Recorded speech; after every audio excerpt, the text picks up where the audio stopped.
मौजे मुचंडी तोळबोळवाडी तालुका जत जिल्हा सांगली येथील सर्वोदय कार्यकारी सेवा सहकारी सोसायटीची निवडणूक नुकतीच झाली। यावेळी एक हॉटेल जाण्याचा प्रयत्न झाला होता। तसेच हे कृत्य येथील रामोशी समाजाच्या तरुणांनी केल्याचा आरोप करत काही जणांनी पोलीस स्टेशनमध्ये गुन्हा दाखल केलेला होता। परंतु हे दाखल झालेले गुन्हे खोटे असून FIR मध्ये खाडाखोड व विसंगती दिसून येत असल्याने या प्रकरणाची वरिष्ठ पातळीवरून चौकशी व्हावी व खऱ्या दोषींवर कडक कारवाई करण्यात यावी या मागणीसाठी जय मल्हार क्रांती संघटना महाराष्ट्राचे संस्थापक अध्यक्ष दौलत नाना शितोळे यांच्या नेतृत्वाखाली जत तहसील कार्यालयावर मोर्चा काढण्यात आला होता। तसेच या प्रकरणाची चौकशी SIT मार्फत करण्याची मागणी करण्यात आली आहे।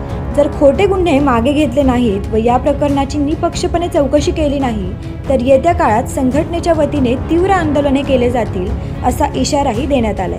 आपल्या मागण्यांचे निवेदन जतच्या तहसीलदारांना देण्यात आले। त्यावेळी दगडू जाधव, सचिन जाधव, संजय पाटोळे यांच्यासह राज्यभरातील पदाधिकारी व शेकडो कार्यकर्ते उपस्थित होते। याच बातमीची काही दृश्य पाठवलीत आमचे विभागीय संपादक रवींद्र खुडे यांनी। पाहूयात।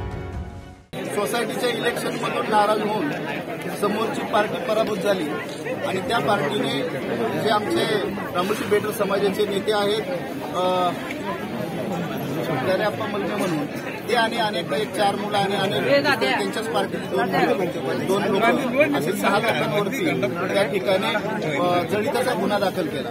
खऱ्या अर्थानं त्या ठिकाणी जळीताचा गुन्हा ज्यावेळेस ते जाळलं गेलं, काय हॉटेल काहीतरी होतं जाळलं गेलं, 5 आठाचं जे आपण कॉटेज असतं तसल्या तिथं हॉटेल होतं आणि तिथं ते हॉटेल चालू नव्हतं, कुठलाही त्याच्यामध्ये कुठलंही नव्हतं, तर ते हॉटेल जाळलं म्हणून त्यांच्यावरती तो गुन्हा झाला आहे। की हॉटेल ज्यावेळेस जळलं त्यावेळेस माझे समाज बांधव जे आहेत की त्यांच्या घरी होते, त्यांच्या गावामध्ये होते, त्या हॉटेल आणि ते एक 5-6 किलोमीटर अंतराचा फरक आहे। ते कॉल ट्रेस न काढता कुठला शहानिशा न करता पोलीस खात्याने त्यांच्यावरती जे जळीताचा गुन्हा दाखल केला आणि त्यांना जेलबंद केलं, त्या आज जेलमध्ये आहे। खऱ्या अर्थानं आम्ही त्याच्या निषेधार्थ या ठिकाणी आम्ही मोर्चा काढलेला आहे आणि ह्या मोर्चामध्ये हजारोच्या संख्येने माझे सर्व समाज बांधव या ठिकाणी जमा झाले आहेत।